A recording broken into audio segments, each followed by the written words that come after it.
Hello, everyone, and welcome to the Progressive Overload Podcast. Have you ever thought about strengthening multiple areas of your life at the same time? Then you've come to the right place.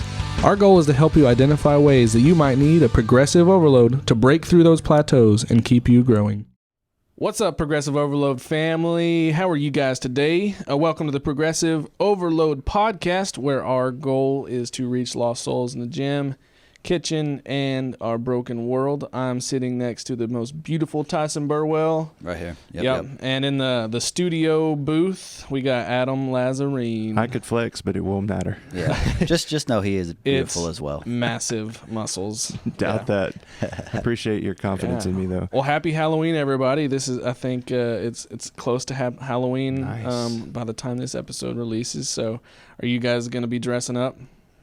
Nope. No. I'm dressed as a therapist. Oh, yeah. Okay. See, I'm in costume. See, we're planning on wearing our Halloween costumes for this episode, and then I couldn't find my afro because my yearly costume is I dress up as Richard Simmons. So I got the short shorts, and then this really sparkly tank top and an afro. Nice. And that just works best for me and my profession. So yeah, that works fine. I will be wearing it at the center next week. Yeah. So I'm excited about that. Stop in and see him. Yeah. I honestly love dressing up. It's so much fun. A little feminine quality, huh? Not in dresses. Wasn't going to go there. Only on the weekends, you know. Hey, it's 2022. Whatever you're into, man. This is true. Unfortunately, whatever floats your boat. All right. Tyson, you're about to go to Phoenix. Kansas? Oh, he has been doing this. I told him 3 weeks ago where I'm going, and every day it's somewhere new. You're going to New Mexico, right? When are you going tomorrow or next week or? Yeah, directionally challenged. Yeah, he's a little off. If I'm not going, I don't intake the information. How do you stay married? You don't listen at all. Man. At all. It's true. That's why he has a GPS. It tells him where to go. That's it. It's a bossy lady. So. No, I'm going to Phoenix, Arizona for Sky Ritchie's fight. He's making his MMA debut. That's awesome. Now, by the time this airs, that fight will have been over. Yeah, done, because we're doing. He's fighting Friday. Okay. Yeah. Cool. So good luck to him. Super. Yeah, he's miserable right now. And this is a good way to talk about our podcast. He's in the middle of the water load phase of our weight cut. So he is struggling to put down 3 gallons of water. Wow. So much. Yeah, and he's a big boy. But it's a struggle. But starting tomorrow, we'll be cutting that down to actually start the water cut phase. Yeah. Okay. So was he able to cut weight pre-water cut pretty well? Yeah. I mean, he started out probably around 225. Yeah. And then body mass index, I brought him down. He's about 200, 205. Sweet. So, yeah, I mean, he's cool. And solid. Yeah. Yeah, man. Yeah. He's been beating me up every day. So You've been feeling it? Yeah, I've been feeling it. Yeah. Yeah. That's awesome. That's cool. So water loading, water cutting, water consumption in general. Yeah.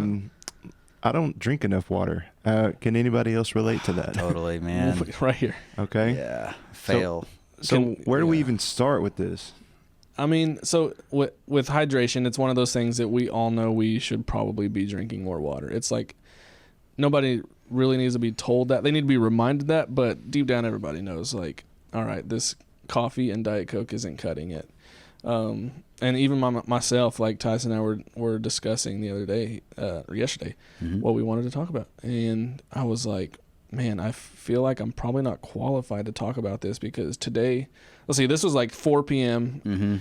And yesterday I had my coffee, and then I had a protein shake, and I had a Coke Zero. And it was 4 p.m. and I hadn't had a sip of water, and I'd already worked out.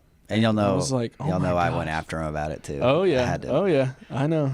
And so it's just one of those things that if it's not in the forefront of my mind, and if it's not a goal to pound the water all day long, man, I'm guilty I'm just of it. Bad about it. I'm guilty too. I'll even carry my jug into work. Yeah. And you seeing patients doing my thing, whatever else. It'll get to the end of the day, and I go to pick it up. I'm like, man, that thing is just as heavy right. as when I brought it in here. You right. know, completely failed at drinking my water for the day. So is it important to know how water is leaving our body before we start putting it back? Is that one of the things we should talk about? For sure. Why we have to continually replenish our fluids, even if we're not exercising. Right. Even us sitting right here, we're losing water at some microscopic level. So some ways that our body just the way our body gets rid of water, we sweat, obviously. Sure. Me more than others, and profusely. Yeah, and some people are just they're sweaters. A lot of it's genetics, a lot of it's dietary, like salt intake and stuff like that. I kind of learned this and prep for this, that people sweat out their electrolytes in different amounts, and so I learned mostly all of that is genetic.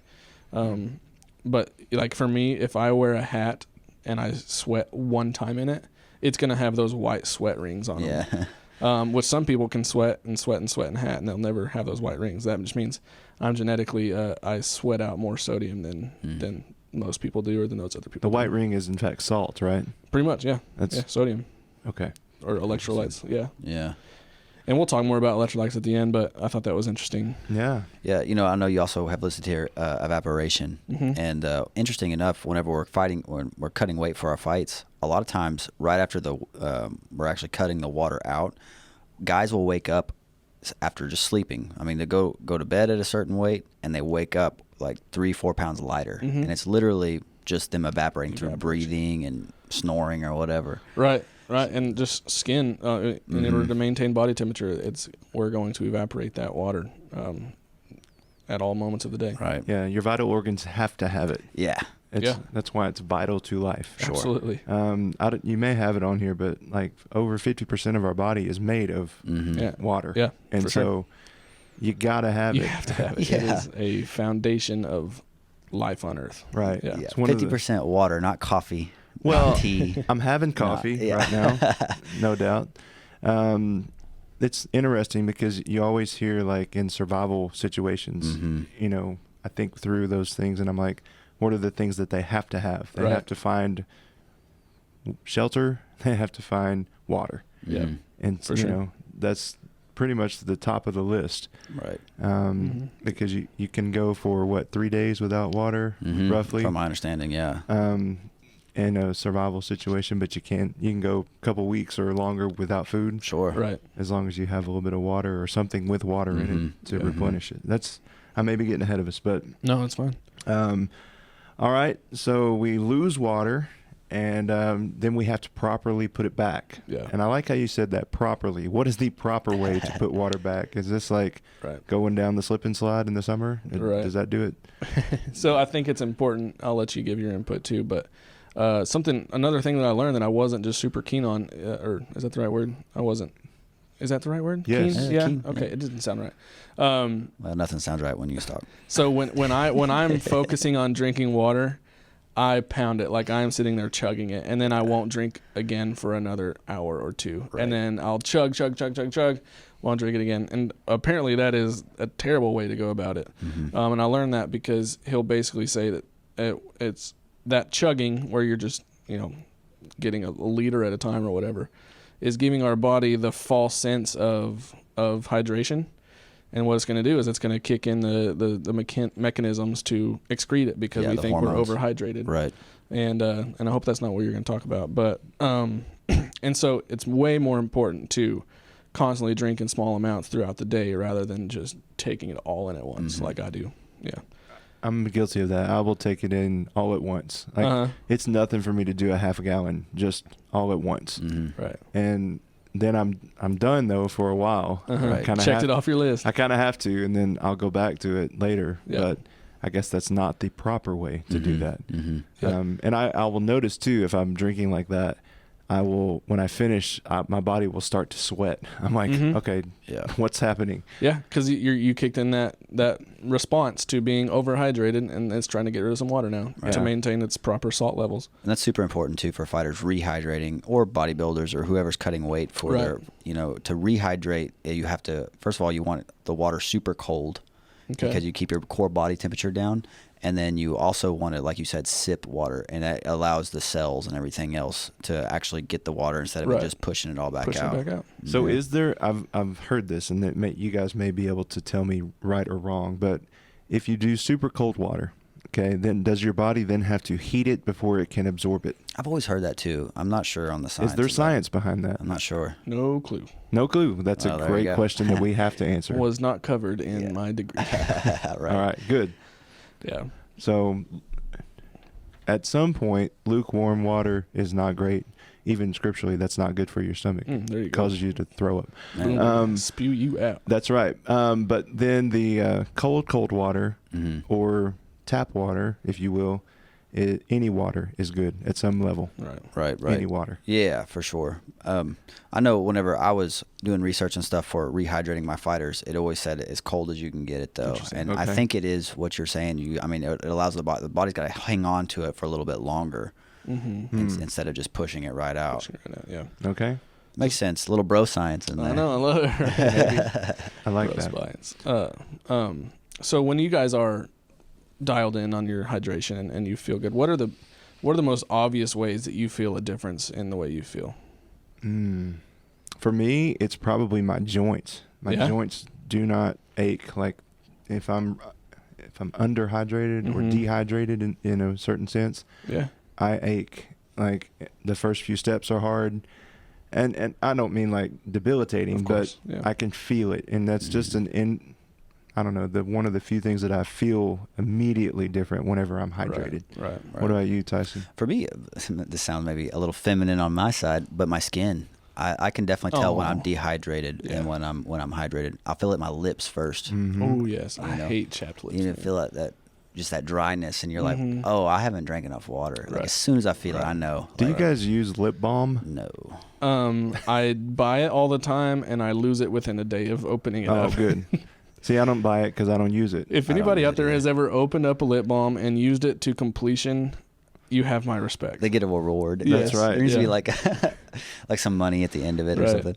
Right. Here's a QR code. Yeah, right. At the bottom of that tube. So I feel a noticeable energy difference. Like they always say like fatigue and brain fog and stuff like that, and I can feel a noticeable difference in that. Like I'll get like not headaches, but you can just feel like I don't know. It feels like your brain is dry. Like literally, that's so scientific, but it just feels off, and it's it's the worst part is we all know, like same thing. My lifts are better when I'm hydrated. I don't feel sluggish. My energy's level is better. Right. But even still, I'll have that jug next to me, and it's like I'll do it. It just on the back of your brain. I'll chug it all later. I'll chug it all later. Yeah.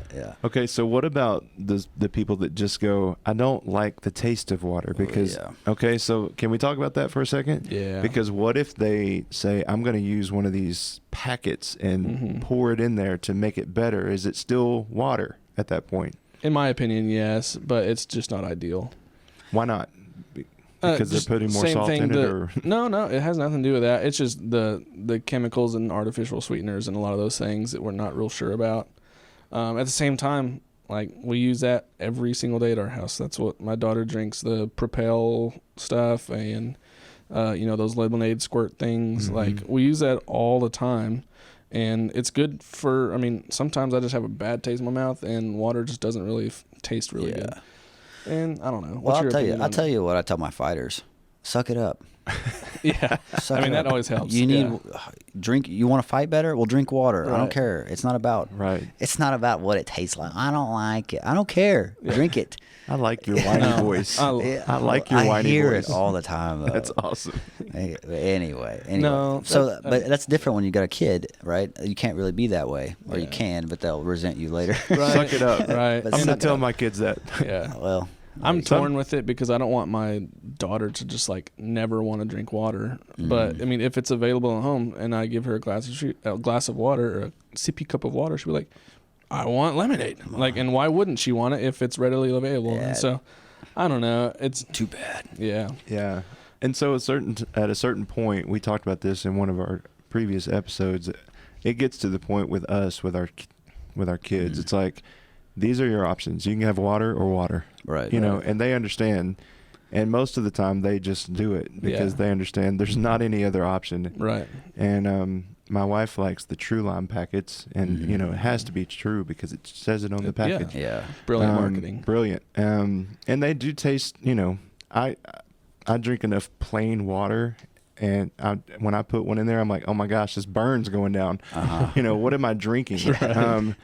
But she likes them, and it helps her get her water consumption. But I just thought I'd ask. No, and just like you said, and I've said this on the podcast before, choosing food and choosing drink based on how it makes you feel, or as in the hedonistic value of it. Does this give me pleasure? Does this give me satisfaction? Will never be the good route to go. Mm-hmm. Right. And so do it because it's going to help you and it's going to make your body function better and more and properly, and so on. So what is the first thing? I think about it this way when you're talking about the health benefits of it. What is the first thing typically that people get whenever they are in the hospital? They get an IV of what? Right. Yeah, exactly. Yeah. Fluid. Yeah, yeah, they're 100%. Because almost all the people that have those kind of issues, or I don't know, maybe there's not as great a percentage, but yeah, that's typically what they get with everything else they're getting. Right. Is fluid, because they're dehydrated at some level. Well, and how many times people will say, I got a headache. The first thing I'll ask them, how much water you drank today? Right. None. Yeah. Nope. That's it. But I had coffee. Yeah, exactly. Which is a diuretic, by the way. Right. You're losing water at that point. Yeah. Same with tea, anything with caffeine in it. Yeah, it's a negative. You're in the negative. Yep. Mm-hmm. So we talked about kind of how we feel good whenever we're hydrated well. So what are the main ways you feel when you're dehydrated? I think Tyson just hit on number one. Your head hurts. Head hurts, for sure. Yeah. It affects your BMs, your bowel movements, your poopies. You're not. I don't know why I had to say it 3 different ways. Yeah, you got any more? No, I'm just gonna stop. Oh man, your number 2s. Feeling fatigued. We already talked about that. Yeah. Weakness. This is we talked about it. Your lifts. Mm-hmm. Your muscles just do not work as well when you're dehydrated. This is a really cool study that I read about. And basically they had, I think, a couple dozen basketball players. And they had them work out. Or no, I think they were shooting free throws or 3-pointers or something like that while they were hydrated. And then they came back and did the same drills whenever they were in a dehydrated state. And their physical performance didn't change very much, because they had them do like running drills and stuff. But what did change was their shooting accuracy, which was super interesting. Yeah. So they could still perform okay, but their accuracy was way, way low. And so just those kind of fine movements of shooting the ball correctly and stuff like that were thrown off pretty severely from being in a dehydrated state. I thought that was very interesting. That makes perfect sense, though. Yeah. I mean, really, because you think about somebody that gets dehydrated, the first thing that their spatial awareness and orientation goes out the window. Mm-hmm. I mean, if they get to a certain point, they're going to collapse. Right. And so you think about that in basketball and how critical those skills are. Right. That makes perfect sense to me. I thought that was interesting. Yeah. You already mentioned this, Joe. Your brain hurts, but it also leads to brain fog. Yeah. Mm-hmm. And I can't think straight. I can't get my thoughts together. Yeah. It's a real thing. It is a real thing. And I even think about this for me on Sunday mornings, because typically on Sundays I don't eat a lot and I don't drink a lot because of what I'm about to do. I'm going to go preach. And I wonder, maybe I should drink more water. Right. And make me sharper and a little Seriously. more, have a sunnier disposition. And I won't upset people. So. Oh, yeah. Yeah. Fun stuff. I know. And so now that we kind of figured out, okay, this is good. We need more of it. Let's talk about some dangers of being overhydrated, because...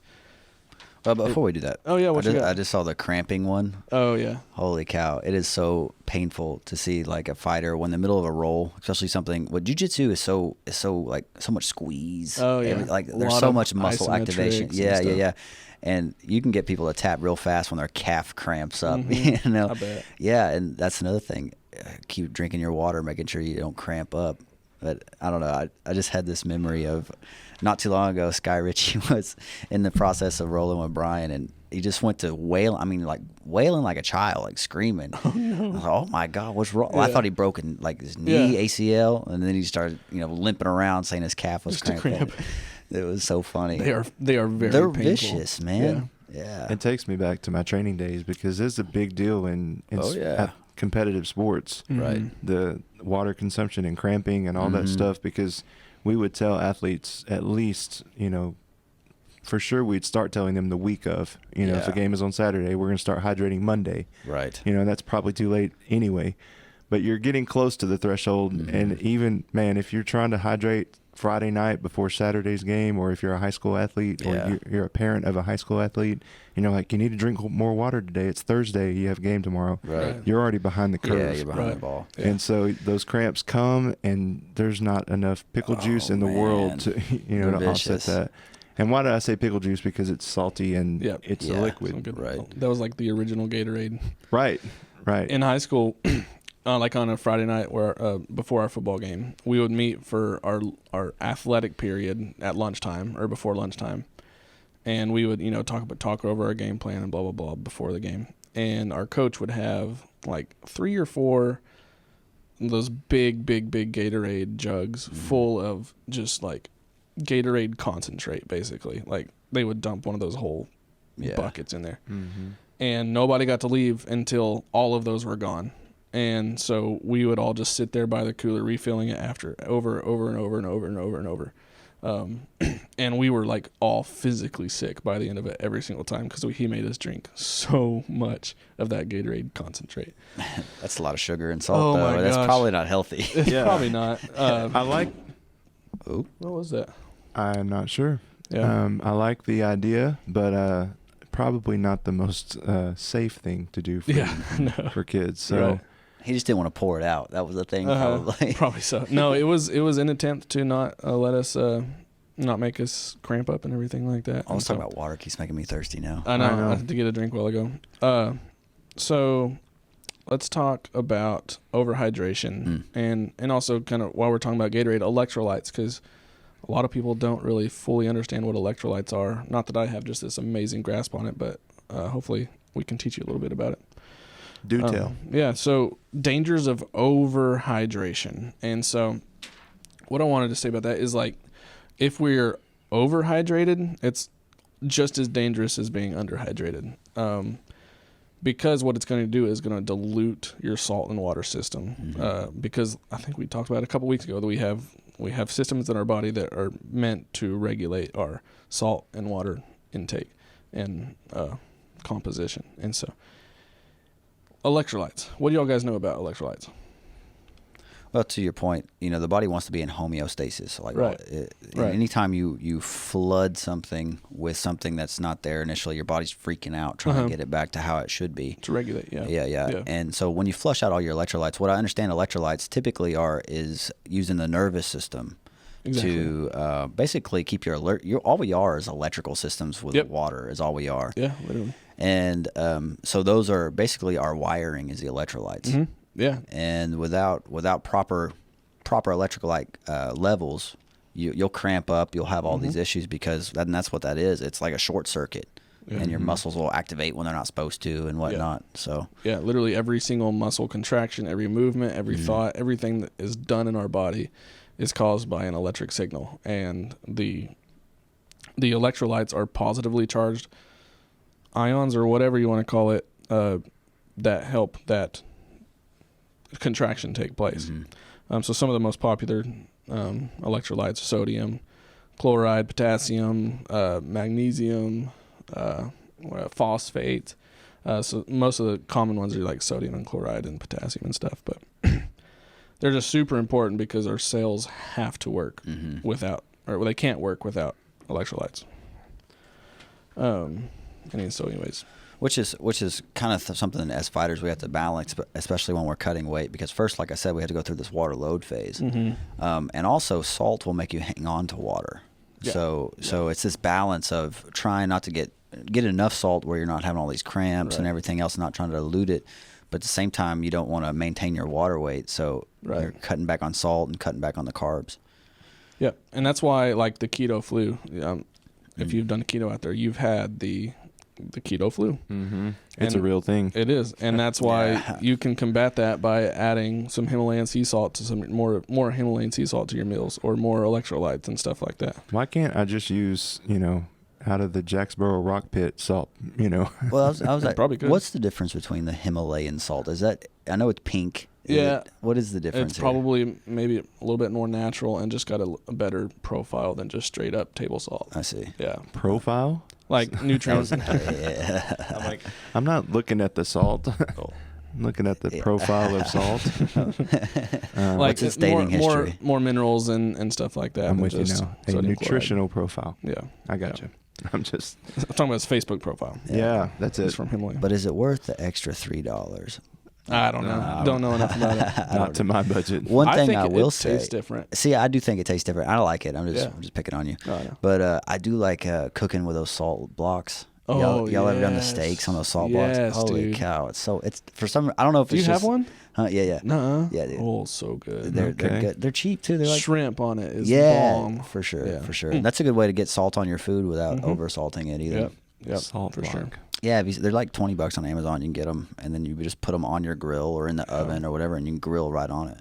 Cool. Yeah. You just gotta be careful because if you heat it up too fast, it'll explode. It will. Yeah. I did not know that. I know. All right. Yeah. I'm learning something new today. That's exciting stuff. So I wanted to, unless you guys have anything else to talk about, I want to finish with some practical steps that, I think our water intake is more personalized than just the, hey, you need to drink a gallon a day type thing. Mm-hmm. And just the easiest way to do that is just drink half your body weight in ounces. That's going to be a little bit more personalized than, because if you tell a 125-pound person to drink a gallon a day, he's totally going to react way differently than somebody like us or me and Adam that have more mass, have more body weight. It's gonna be different for our bodies, and so I think it's best to just use like a body weight formula. I'm going to disagree. Okay. Yeah, what you got? Well, just because so many people, you're adding extra steps. Like now, I got to find my body mass and go through this whole thing. Most people aren't going to do it. Just suck it up and drink your water. just get a gallon jug, fill it up. If you drink half of it, I'm happy. You made Tyson happy. If you don't, but shoot for a gallon. I think most people that's easy to do. It's perfectly easy for everybody to do that. There are all these steps and scientific versions of it. It just works for my brain. I know. People want convenience at this point. Yeah. There is a pretty strong recommendation out there to drink about 4 to 6 ounces every 15 minutes of an intense workout. Oh, yeah. So to replace the sweat loss, the heightened level of sweat loss during a workout, it's generally a good idea to replace it during your workout, 4 to 6 ounces every 15 minutes. Yeah. Okay. So I need to drink water while I work out. Yeah, I know, and I don't do that. I don't either. I know. I'll go to the water fountain and grab a sip every once in a while, but I'm definitely not 4 to 6 ounces. I'm pretty good at it, and I think most of the time it's that because I like to take a minute break between my lifts. Right. It's that second where I'm like forcing myself to go over here, take a drink. I take the full minute. Now I'll go back and get another set in. Yeah. I spend my minute on Instagram. Yeah. Well, rightfully so. Yeah. Not everybody's famous. Which I will say, I really don't sweat that much, and like when it comes to lifting and stuff, no, I really don't. Yeah, if I'm doing like some powerlifting stuff and just doing singles or triples or something like that, resting 2 minutes in between, it takes a long time for me to sweat. But if I'm doing like what I'm doing now, I'm sweating heavy. Mm-hmm. Yeah. So drink period. Mm-hmm. All right, and then drink small amounts throughout the entire day. There's not too early. It's not too early to start. It's never too late to finish. No. If you're still awake, you can still be drinking. Right. And so, I would say another tip is have that Dr. Pepper, have that tea or whatever, but in between those, get you a bottle of water. Right. Yeah. For See, sure. I drink coffee, and I'm like, well, I don't put anything in it. It's just black coffee. So there's water in that. There's water in that. But you can justify a lot of stuff, can't you? Well, just be careful if it's making you like some days where I drink a little bit more caffeine, I'm peeing all day long. But some days it doesn't affect me that much. So just pay attention with your urine too, with your urine output. That's a pretty good telltale sign, isn't it? Yeah. Yeah. If you have that dark yellow pee, like you need to be like drinking. Gatorade? Yeah, you go drink some water. Yeah. So I'm going to ask this question. What is the most water you've ever had in a day? Oh, for me, that would be like 2.5 gallons. Okay. Forced it down. I probably got up to 2 gallons in the last cut that we did for that competition. I did the 2 gallons. Yeah. And it was only for a couple days. It was a lot. Yeah. But I enjoyed. That's right. I had both y'all on the water load program. Uh-huh. That was fun. It was fun for you. Yeah, so much fun. Fun for you as the coach. Yeah, that was fun. But yeah, 2 gallons was about my max, and I was like, yeah, I'm pretty full of water. Yeah, and I don't know about you guys, but I got tired of drinking water. That was the thing, is like it was a job to get 2 gallons down. And, you know, even now, I drink primarily what I do is drink water. But I do look for alternatives nowadays because I get tired of the taste of water. Mm-hmm. Yeah. And I know I just told you, suck it up, drink it. Well, suck it up, Tyson. Yeah, well, suck it up. But, you know, after I've had my gallon for the day and I'm sitting down for supper, man, I want something else. And a couple of products that I've found that actually I really like are the Zevias. Have you ever heard of those? Yeah, those are real good. I have not. They're actually sweetened with stevia, and there's only like 5 ingredients in them. Yeah, okay. But they're I definitely like a better those. option. Yeah, and they're all clear. Like there's no crazy stuff in it. You know, you can pronounce all the ingredients. Right. Okay. So Zevia, go ahead and sponsor us. Zevia. Yep. Yeah, no, one of my favorite alternatives is called Olipop. Have you ever heard of Olipop? Mm-hmm. It's basically like an alternative to soda, but it also has a lot of like probiotic type stuff in it. But it tastes delicious. Most of the flavors do. Has it got like kombucha in it? No, not quite. It doesn't have the kombucha flavor. It's just got some kind of gut health type formula stuff in it. But yeah, Olipop is really good, and I think Target started selling them. They're one of those other things I discovered from Mind Pump. They're so good. Just for the record, Coke Zero is not an alternative to water. I love it though.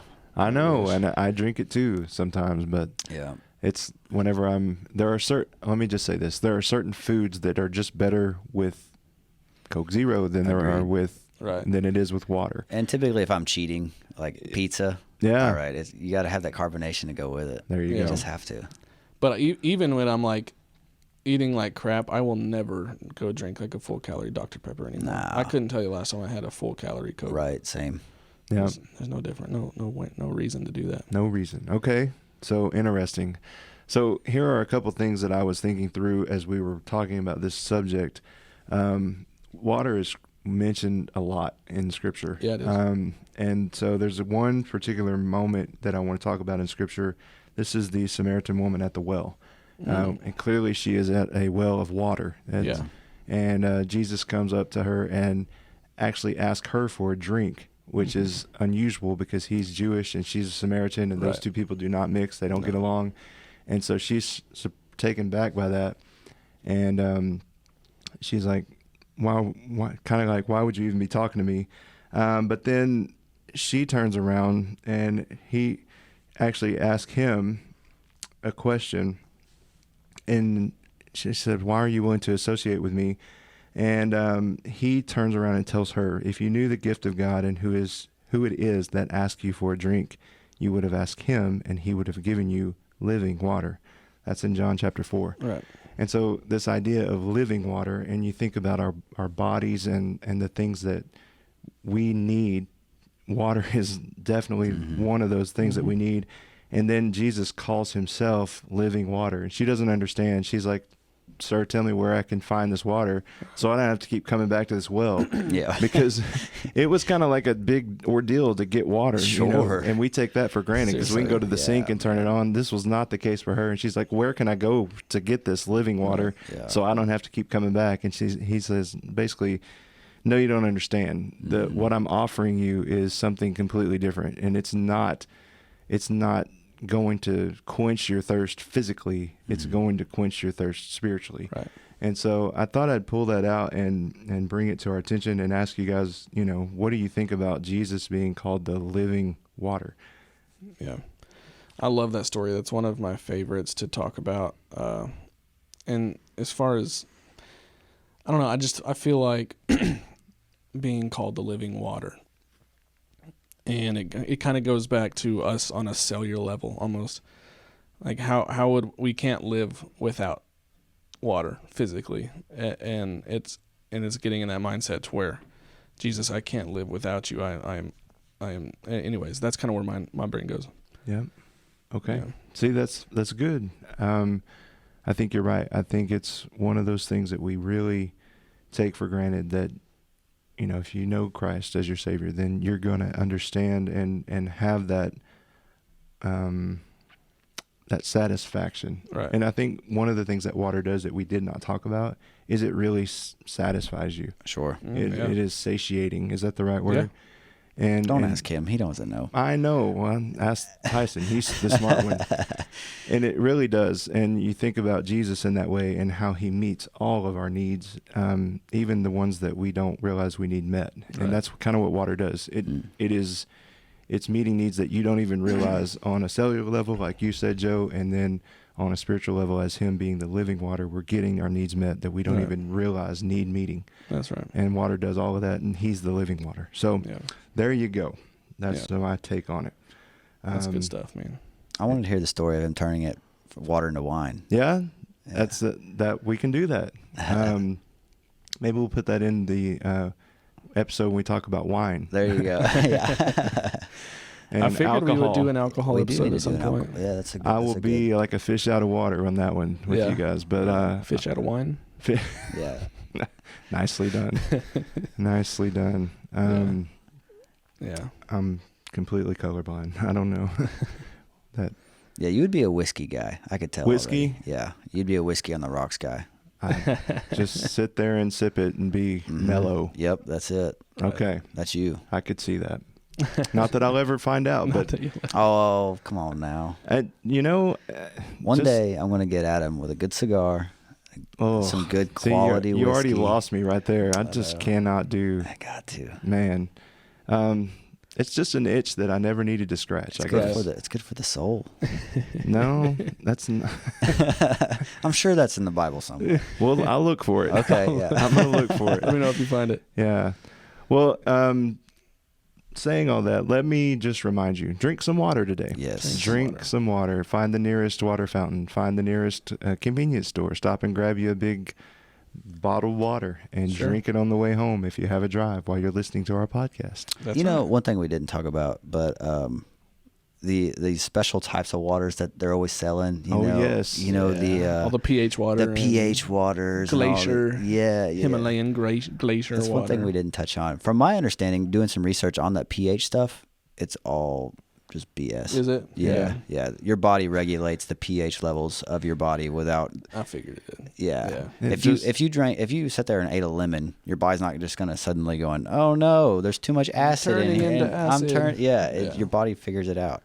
Just drink water and don't spend $5 on a bottle of it. Right. Yeah. Sorry for the marketing people of those companies. You duped everybody in the world except us. That's right.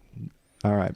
We'll drink some water today, and don't forget to like and subscribe and do all the things that we like for you to do for the Progressive Overload podcast. Mm-hmm. If you notice behind these two wonderful looking men, there is a banner. Thank you to, who do we thank for that? That was Mr. Sean who got that for me. Thank you, Mr. Sean. It looks fantastic. It does. Yeah. Yeah, I wanted to apologize for all of our YouTube listeners. Like, they get a different setting every single day, but I think we finally figured out what we want to do for our backdrop and all that fun stuff. This worked out pretty good. This looks really good. Let us know. Let us know in the comments what you think. Yeah, that's right. I'm reaching ultimate influencer status. Like, comment, subscribe. That's it. Sayings. Yeah. That's it. Well, thank you for joining us today on the Progressive Overload podcast. We look forward to hearing your comments, seeing them. Put a show idea up there for us. Absolutely. Maybe something you'd like to hear us talk about. We would love to hear from you, and we look forward to not hearing from you, but hearing from you and talking to you again very, very soon. Yes, sir. There you go. Thanks for listening to the Progressive Overload podcast. We're honored to be a small part of your day.